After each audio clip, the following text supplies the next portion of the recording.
Olá pessoal, vamos de mais notícias do Palmeiras, mas antes não esqueçam de se inscrever no canal e deixar o like. Nos últimos anos, o dono da SAF do Botafogo, John Textor, e a presidente do Palmeiras, Leila Pereira, tiveram verdadeiros embates públicos, com críticas um ao outro e com o caso indo parar até na justiça. Isso começou desde o Brasileirão Betano de 2023, quando o Alviverde Paulista superou o time do Rio de Janeiro e se sagrou campeão. Acontece que o norte-americano fez denúncias contra a arbitragem em Jogos do Fogão. Desde então, o empresário e Leila Pereira se tornaram desafetos. Porém, na partida do Mundial de Clubes deste ano, eles se reaproximaram e agora Textor acabou mudando de postura de maneira pública. Em entrevista ao UOL Sport, ele disse que passou do ponto com o Verdão em toda a polêmica envolvendo os dois clubes e ainda se desculpou com a presidente após, na sua visão, errar. Penso nisso o tempo todo porque cresci com transtorno de déficit de atenção extremo. Você pode ser muito míope, tapar parte dos olhos e ser como um cachorro perseguindo um osso. Tudo o que você vê é o osso. Eu fui assim a vida toda e na maioria das vezes me serviu bem. Iniciou. Ele continuou. Então, sabe, acho que no fim das contas, Leila e eu encontramos a paz. Quando você está errado, tem que ser humilde, tem que assumir, você tem que se desculpar. Tipo, sabe, eu fui longe demais com o Palmeiras por causa daquele jogo em particular, completou. O norte-americano ainda comentou que o jogo no Mundial de Clubes acabou servindo como um divisor de águas. No momento mais tenso do jogo, a gente estava conversando, e então as pessoas continuam sendo seres humanos, e ela levou a melhor sobre nós naquele dia. Demos um grande abraço um no outro, e acredito que foi genuíno, sabe? Concluiu. Enquanto isso, o time de Abel Ferreira assumiu a liderança do Brasileirão Betano no último sábado, após golear o Juventude, em jogo que teve um desabafo de Nenê. Agora, o clube paulista recebe o Red Bull Bragantino nesta quarta-feira no Allianz Parque para manter ou aumentar a diferença de pontos na ponta da tabela. Agora vamos a mais um vídeo, não esqueça de deixar o like. Nos últimos dias... Antes do jogo... E aí eu vou colocar o Palmeiras na pergunta que eu vou fazer igual para os quatro falam o tanto que quiser, nem muito nem mais do que os outros. Então vamos lá. Ó. Antes do jogo do Flamengo e Estudiantes, antes do jogo, dos dois jogos da Libertadores e dos dois jogos do Palmeiras contra o River Plate, eu colocava o Flamengo como ganhar os dois títulos. Libertadores e Brasileiro. Mas, pô, se perguntasse para mim na 7K, você aposta em quê? Eu aposto no Flamengo. Depois desse confronto dos dois jogos, dos confrontos dos dois, para mim o Palmeiras ganha a Libertadores e aí briga quase que no, igual 50-50 com o Flamengo pro Brasileiro. É o que eu mudei de opinião vendo o Palmeiras depois do Mundial. Eu sou Palmeiras nas duas agora. Anteontem, estava passeando com os cachorros lá do lado de casa e um porteiro do prédio do lado falou assim, esse Felipe Luiz, já tá na hora de mandar embora. Eu falei, calma, que rapaz. Isso? Olha onde está o Flamengo, calma. Então, o torcedor do Flamengo, ele achava que o Flamengo ia atropelar. Só que o Palmeiras se recuperou. Depois do Mundial, o Palmeiras se recuperou. Hoje o Palmeiras está jogando o melhor futebol do Brasil. Eu coloco o Palmeiras como favorito na Libertadores e como favorito no Brasileiro. Quesada. O Palmeiras, depois do Mundial, ele perdeu 3 jogos só, né? Ficou na 8ª posição, né? Corinthians é bi. Perdeu jogos pro Corinthians na Copa do Brasil e Brasileiro. Você tá fazendo isso aí? Daqui é pra espetar. Rapaz, agora eu vi pra espetar os caras que fazem coisa ruim no futebol. Mas, Neto, perdeu os 2 jogos pro Corinthians e perdeu o jogo pro Bahia. Só. Agora eu vou dizer um negócio pra você. Eu continuo com a mesma visão. Flamengo e Palmeiras brigam até o final pelo Brasileiro e fatalmente vão fazer a grande final da Libertadores da América. É isso. E dá pra ser os dois? Na final? Dá. Porque é Flamengo e Racing agora, né? Isso. E o Palmeiras pega LDU. E Palmeiras e LDU. Final, inclusive, que está marcada para Lima, mas pode sair de Lima e pode ir para outra cidade sul-americana. Ou Santiago do Chile. Marília Ruiz. Eu só discordo de vocês quando o Palmeiras arrancou. O Palmeiras arrancou em agosto, não depois da Copa do Mundo de Clubes. A volta da Copa do Mundo de Clubes coincide com essa crise, inclusive, que o Abel não esqueceu. Você sabe que eu falei isso por causa dos números. Não, mas sim, mas é porque ele volta, tem a Copa do Brasil, a torcida xinga, ele fica de mal. Mas é o Corinthians, né? Ficou chateado, é o Corinthians. Reclamou, aí depois elogiou a torcida lá do Universitário do Peru, que o time perdeu de 4, tava batendo palminha, ele queria que o Palmeiras perca de 4 e bata palminha, não vai acontecer nunca. Na história do Palmeiras, desde 1914 para cá, nunca a torcida do Palmeiras bateu palminha quando o time perdeu. principalmente para o maior rival. Então, essa frase dele ontem, que mostra o quanto ele não superou esse Mas ele cisma, é muito dodóizinho, né? não só a derrota para o Corinthians, mas a cisma com a torcida mostra que ele talvez, apesar de ser um cara muito inteligente, nisso ele não vai conseguir catequizar a torcida do Palmeiras, achar que é legal perder para o Corinthians 2 vezes no pior ano administrativo da história do Corinthians. Não tem como. Isso ele não vai conseguir. Com tudo que ele já conseguiu no Palmeiras, falar para a torcida do Palmeiras, não liguem quando a gente for eliminado por Corinthians, não vai acontecer. Aí, depois da derrota das duas na Copa do Brasil, o Palmeiras, de fato, arrancou de uma forma em que o Palmeiras e o Flamengo estacionou. 3-0, né? 2-1, 3-0. 1-2, na verdade. E eu só acho o seguinte, o recorte do mês, com certeza o Palmeiras é o funcionário do mês. O mês de setembro do Palmeiras foi espetacular e coincide com o que o seu amigo do outro prédio concordou. Com o declínio do Flamengo. Pós-data FIFA de agosto e setembro, o Flamengo tropeçou contra o Grêmio, contra o Vasco, perdeu para o Bahia e perdeu a liderança do Campeonato Brasileiro. Perdeu para o Santos também, de 1-0. Depois da Copa do Mundo, não falou, não, agora em setembro. Desculpa. Ele encaminhou alguns resultados ruins que fez com que o Flamengo perdesse a liderança agora, não só no número de pontos por pontos perdidos, mas também o Palmeiras agora está 3 pontos à frente. Então, daqui a uma semana, quando a gente tiver Palmeiras e Flamengo, que é a semana que vem, o Palmeiras provavelmente, que tem o Botafogo no meio de semana, que vai ter a vantagem de jogar no Maracanã pelo empate. Godoy. Para felicidade do meu amigo Diego Polacchini, o Palmeiras Quem que é Diego Polacchini? Diego Polacchini, meu... Quem é? Meu guru lá de São José do Rio. Guru? Joga as moedas pra cima, Guru de pipoca. quê? Você tem que tomar aquelas pingas com o negócio da... Você já foi na cruzilhada com ele e fumou um charuto? O Santo Daime. Santo Daime? Se você tomar Santo Daime, você vai morrer. Já morri. Ele não tira essa bala sua? Esse guru tira essa bala sua do peito ou não? Mas eu tenho umas histórias pra contar. Não precisa contar nada. Fala futebol.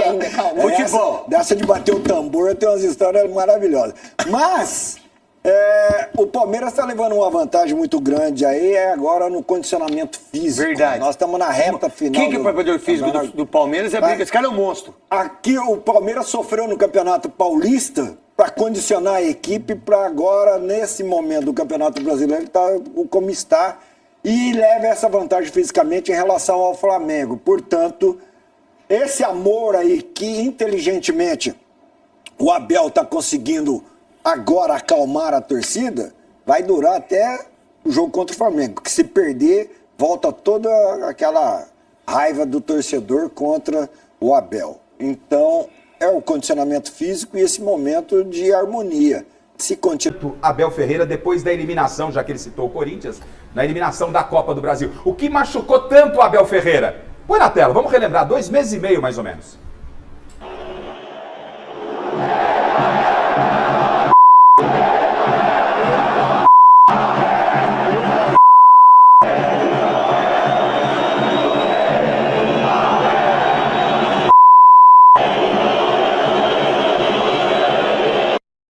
Será que eu tô entendendo errado, Abel? Será que você quer ensinar também o torcedor a torcer? O torcedor é passional.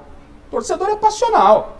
O Palmeiras perde a Copa do Brasil pro Corinthians. Do jeito que o Corinthians está, endividado, transfer ban, e perde as 2 partidas. Já tinha perdido o Campeonato Paulista. Será que o torcedor não pode se revoltar ali? Ele é passional. Mas jogou rojão no CT, né, Gabi? Não, pera. Aí uma coisa é uma coisa, eu concordo com você. Eu acho que foi exatamente por causa desse episódio que ele deu essa declaração. Ele já foi pra coletiva. Não, por causa do estádio aí. Não, sim, mas João. quando ele diz que ele precisa da Mancha Verde nos momentos ruins, ele se refere com certeza a esse episódio. Mas ele cita contra o Corinthians, é ruim em termos de resultado. E ele foi, depois dessa partida na coletiva, já falando do torcedor palmeirense, com ironia. O Vanderlei, técnico, campeoníssimo, obviamente em algum momento foi culpado pela torcida. Isso pra mim faz parte do futebol. Como você, Vanderlei... Não, Rafael, tem uma coisa, que Corinthians e Palmeiras é um campeonato à parte. Claro. É um campeonato à parte. Ele precisa saber disso. Ele Parece que ele não sabe. Ele precisa Parece que quando ele fala isso, ele não daí. conhece, cara. Não é Corinthians possível, e Palmeiras é um campeonato à parte. Pro corintiano, ganhamos um ano. Ganhamos um ano. Pô, foi campeão em cima do Palmeiras. É paulista. Eliminou na Copa do Brasil. E aí tem que saber lidar com essas situações. Vanderlei, eu quero ouvir você. Você falou pontuou muito bem o Felipe Luiz, e tem essa questão do Abel. É um direito dele, mas é uma questão dele que não compactou com aquilo que a gente vive no futebol, e só deixando claro, ninguém aqui é a favor de violência e tal, não é nada disso. A gente tá falando, a torcida, a gente mostrou esse lance, a torcida culpando ele, xingando ele, depois perdeu o título pro Corinthians, o que é normal pra mim, Vanderlei. Nossa, a violência, né, como foi que eu falou de jogar tudo, né, lá no Rojão, que isso aí não tem nada a ver. Ele foi incomodado, foi na arquibancada pedindo, ó, não precisamos de você, e ele tem conquistas importantes. Isso incomodou ele, com certeza, ele é ser humano, né? Assim, com a minha experiência que eu tenho de tantos anos de futebol e também tantos anos de São Paulo jogando Palmeiras, Corinthians, Palmeiras, acontece o seguinte, esse jogo é um jogo especial, certo? E a torcida, ela vai ficar chateada se você perder. Aquele jogo de último campeonato da Gama Paulista foi 2020, não foi? Foi 2020? 2020, na pandemia ainda. O Palmeiras vinha sem 2 anos seguidos sem ganhar um campeonato, perdendo para o Corinthians em casa, a competição. Aquele era o jogo, cara. Quando chegaram lá, o Corinthians botou o vestiário todinho de preto e branco. Envelopou o vestiário, olha as partes. Eu falei pro segurança, olha, se ele entrar aqui e envelopar, você pode sair de porrada aí, entra aí, invade aí e tira tudo. Porque ele não vai botar na minha cara, mandar na minha cara, ele pode botar o escudo dele lá, tá tudo certo. Agora uma bandeira dele lá, agora vai mudar o meu vestiário, não pode mudar. Aqui a gente começa a ganhar o jogo. Então você identifica o jogo, é importante. E eu quero dizer pro Abel o seguinte, cara. E para ganhar, como eu falei, você sai de fora para dentro, você dá as mensagens de fora para dentro. Todo treinador campeão, tem que ter por trás um grande dirigente. Se o Abel tem que agradecer muito, porque a torcida do Palmeiras não vai mudar, ele não vai ensinar o torcedor a torcer. Nem eu vou ensinar, nem o Filipão, nem o Paulo, nem o Mili, nem vocês vão ensinar. Torcedor é torcedor.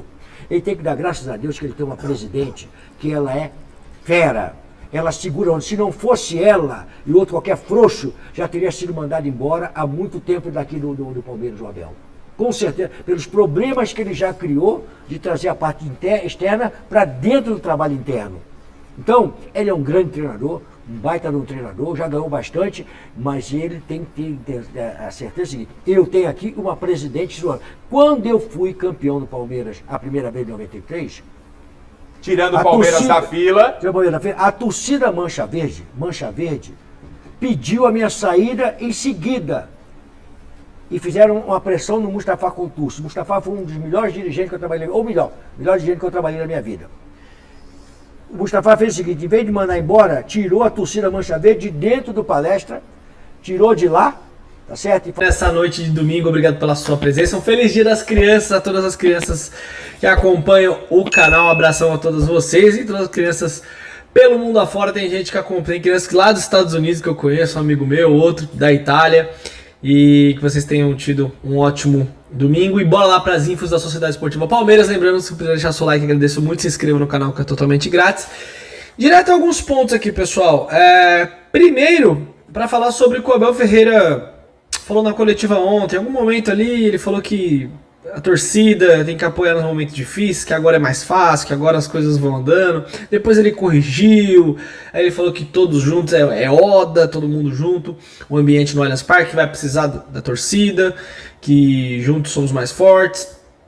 Então ele começou a entrevista ali meio que fazendo uma crítica, ele não esqueceu do que aconteceu lá contra o Corinthians ainda, mas queria mostrar pra vocês que, já falei pra vocês da união das mídias, de todos os torcedores palmeirenses, todo mundo pensando a mesma coisa, remando pro mesmo lado. Vocês viram no Allianz Parque como é que tava o clima nesse jogo, a torcida se fechou mesmo, todas as torcidas, tá? Quem trabalha com o Palmeiras, que acompanha o Verdão, que vai pro estádio, todos. E o Abel fez a postagem, a mesma postagem que nós fizemos, que eu mostrei tantas vezes pra vocês aqui, o Todos Somos Um. O Abel fez a postagem na conta pessoal dele, então o movimento está aí sendo feito também pelo Abel, jogadores, todo mundo tá sabendo disso. E o Palmeiras aí tem uma reta final, quero falar sobre essa reta final agora, então acho que o Abel é um cara muito, como eu posso falar, o Abel é meio cabeça dura, né, meio teimoso, lembra um pouco o Filipão nesse sentido, mas eu creio que ele com certeza estará com a gente nessa reta final e ele quer o melhor para o Palmeiras, para os torcedores, e a gente sabe que as batalhas que vão vir aí serão complicadas, mas a gente vai estar apoiando o time de todas as formas. Outra coisa, só para terminar aqui essa maluquice que falaram, essa semana foi uma semana complicada pra gente, A única coisa boa que aconteceu com essas falácias, deputado querendo se meter, sabe, para falar sobre esse jogo, que queria saber dos áudios, como se quisesse justiça no futebol, todo mundo preocupado com a lisura do futebol, realmente estão muito preocupados. O que eles conseguiram foi uma união muito grande de todo mundo, mas eu acho engraçado uma equipe, né, os torcedores do Flamengo que falam que tá tendo esquema, que tá tendo tudo pro Palmeiras, chorando por um pênalti que nem foi marcado, um time que joga com um jogador que está envolvido com o que está envolvido, né, com o que ele se envolveu, aliás, e tá jogando sob efeito suspensivo, né? Quer dizer, tomou uma punição comparada aos outros jogadores absurda, baixíssima, muito leve, e ainda tá podendo jogar, atua tranquilamente. Realmente, se tivesse alguma coisa pro Palmeiras, isso aconteceria. E conseguiram reverter um cartão na Libertadores, né, do Gonzalo Plata, que inclusive naquele mesmo jogo ele deu um pisão no tornozelo. O Flamengo foi prejudicado em alguns lances naquele jogo, sim. Eu falo a verdade aqui, não vou ficar inventando coisa não. O que eu vejo eu falo, independente se alguém vai gostar ou não. É a minha opinião, eu não sou o dono da verdade, você pode discordar à vontade. Mas o Plata naquele jogo ele deve ser expulso com justiça, que ele deu um pisão no tornozelo do jogador do Estudiantes por trás e ele acabou jogando. Então o Flamengo conseguiu reverter. Então isso mostra uma força do Flamengo nos bastidores. Então eu acho engraçado. E ontem tiveram lances absurdos, pisão no Bruno Rodrigues, um pisão absurdo no Giai, mas eu só ouvi reclamação do pisão do Andrés. Então a gente sabe que o clubismo aí tá bem grande. As análises acabaram praticamente aqui no nosso futebol. Quem debate futebol praticamente é clubismo puro. Isso é muito chato, e a gente vai tentar, dentro do possível, falar o que tiver que ser falado aqui, independente de quem gostar ou não. Eu já cheguei aqui e falar aqui alguns lances que eu achei que não foi pênalti. Tem torcedor que discorda de mim, tem gente que fica até brava, mas cada um com a sua opinião. Esse negócio de esquema palmeirense é ridículo, isso é uma falácia bizarra. O áudio foi mostrado aí, né? E ninguém conseguiu provar absolutamente nada. Mais uma vez, uma fanfarronice igual a do John Textor.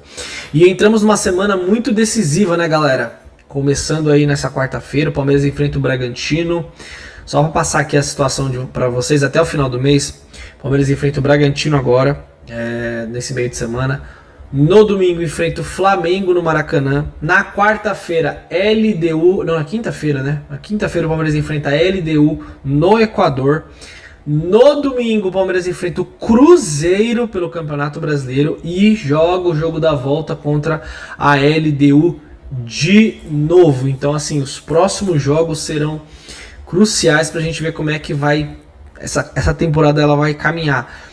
Algumas coisas podem se resolver mais, algumas coisas podem ficar do mesmo jeito, podem complicar. A gente não sabe o que vai acontecer, mas o que eu sei é que o Palmeiras está jogando um grande futebol e a gente confia no time, a gente vai apoiar o time do primeiro ao último minuto em todos os jogos. Acho que é um jogo de cada vez. Agora é o Red Bull Bragantino, torcer para que o Lopes e o Aníbal possam estar à disposição. Lembrando que para esse jogo nós já vamos ter o retorno do Gustavo Gomes, o Emiliano Martinez, o Facundo Torres. Quem mais foi para a seleção, gente? Caramba, só, né? Porque o Piquerez não foi convocado, o Gustavo Gomes, da seleção brasileira também ninguém foi. O Lopes e o Aníbal, mas eles, como eu falei, jogam na terça-feira, vão chegar em cima da hora. Então o Palmeiras vai ter esses jogadores à disposição. O Vitor Roque volta para esse jogo e o Flamengo enfrenta o Botafogo no Rio de Janeiro. Então temos a possibilidade nessa rodada de abrir mais uma vantagem, que seria incrível, só que aí não depende da gente, depende do jogo do Flamengo. Acho que a gente tem que fazer a nossa parte e vencer o Red Bull Bragantino. E se o Flamengo tropeçar ou não, aí a gente vê o que acontece. Mas eu acho que essa semana aqui podem acontecer coisas muito boas pra gente, mas a gente vai ter que jogar bola, jogar jogo a jogo. O Abel vai ter que usar o elenco, porque no domingo é Flamengo, depois é LDU, depois é Cruzeiro, vai ser time titular. Bragantino, Flamengo, Cruzeiro, LDU e Cruzeiro. Não tem como, porque aí depois você tem a LDU de novo na volta, jogando na altitude. Então o elenco vai ser colocado à prova nesse momento aqui, mas acho que o Palmeiras está bem preparado. Mas acho que tudo começa com o jogo de quarta-feira contra o Bragantino. Se a gente vence esse jogo, o Palmeiras faz mais 3 pontos, garante ali, abre 6 do Flamengo, e vamos ver o que o Flamengo vai fazer contra o Botafogo. Se empata esse jogo, o Palmeiras fica 5 na frente do Flamengo. 5. Claro, o Botafogo não vive grande fase, tá? O Flamengo treinou, mas o Botafogo também tá pressionado, brigando por G4, e aí chegaremos no Maracanã com essa vantagem. Seria espetacular. Então o empate pra gente seria um resultado gigantesco. E o Flamengo teria que se expor muito contra o Palmeiras.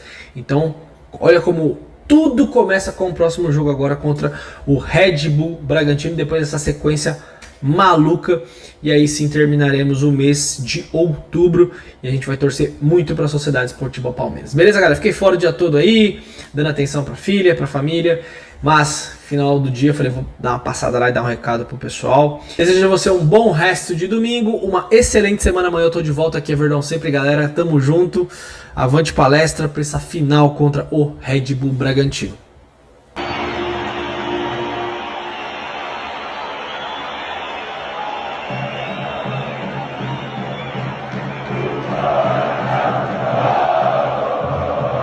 O assunto no Palmeiras tem sido a possível contratação de Gerson, ex-Flamengo, atualmente no Zenit da Rússia. O jogador se transferiu para o futebol russo recentemente, mas não tem tido um bom desempenho na equipe, acumulando poucas partidas e atuações abaixo das expectativas. Isso gerou especulações sobre seu retorno ao futebol brasileiro, especialmente com o desejo de Gerson de voltar a ter mais minutos em campo, visando sua vaga na próxima Copa do Mundo.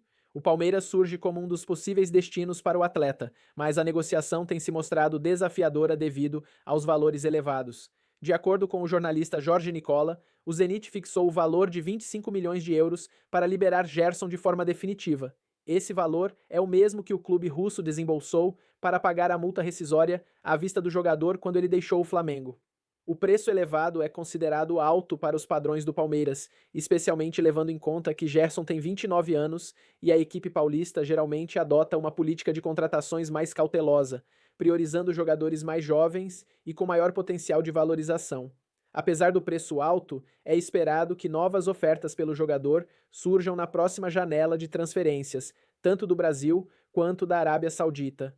O Zenit, por sua vez, não tem interesse em manter Gerson em seu elenco, avaliando que o jogador apresenta características de jogo que não se encaixam no estilo da equipe, com um desempenho que, segundo a diretoria russa, é considerado lento e com pouca intensidade. Embora o valor pedido pelo Zenit seja um obstáculo, o Palmeiras tem monitorado a situação de Gerson. Segundo informações do jornalista André Hernan, o Verdão já iniciou o mapeamento do mercado com vistas à próxima temporada, considerando possíveis contratações para reposição de saídas de jogadores. Gerson é visto com bons olhos pela cúpula da diretoria palmeirense, e sua possível chegada ao clube não está descartada, já que o volante é bem avaliado pela comissão técnica. No entanto, até o momento, não há negociações oficiais em andamento. E você, torcedor, o que acha da situação de Gerson? Deixe sua opinião nos comentários.